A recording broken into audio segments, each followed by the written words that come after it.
Math 98, Exam Review, Spring 2015, Part 1.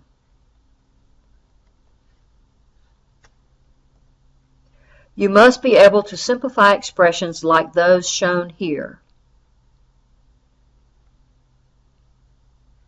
To simplify this expression, we start in the parentheses, and inside the parentheses, we start with the opposite of 2 squared. Since 2 squared is 4, the opposite of 2 squared is negative 4. Now, still working inside the parentheses, we change the subtraction to add negative 4.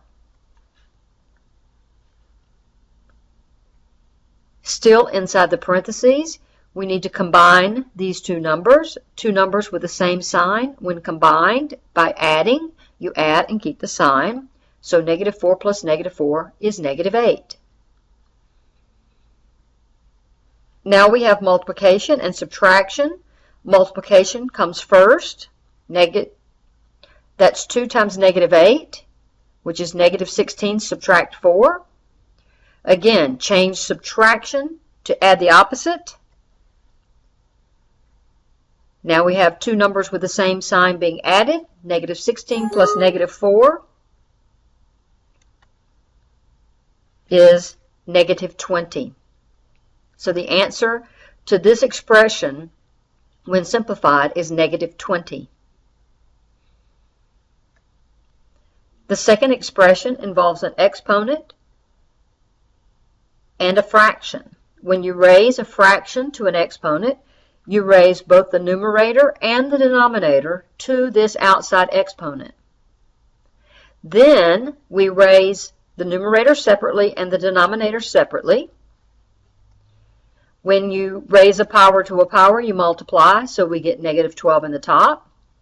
When you raise a product to a power, like in the denominator, you raise each factor to the exponent. 3 to the third is 27. X squared to the third is a power to a power, so we multiply and get x to the sixth. Now we have to deal with this negative exponent. We don't leave any negative exponents in our answer.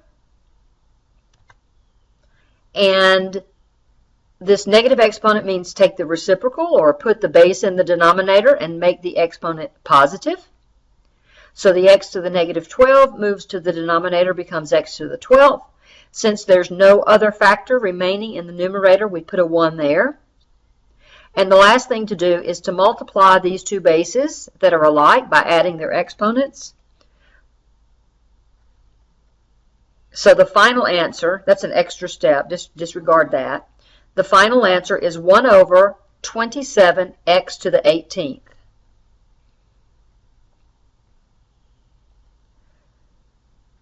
A final kind of expression you may need to simplify is the square root of 75.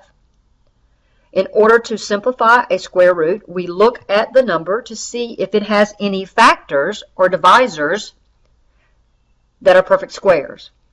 And the square root of 75 can be broken down and reduced because 75 can be broken into a perfect square, 25, and then times 3. Then, since this is a product, we are allowed to separate these factors, bringing out the square root of 25 and the square root of 3, and take the square root of 25 to get 5 times the square root of 3.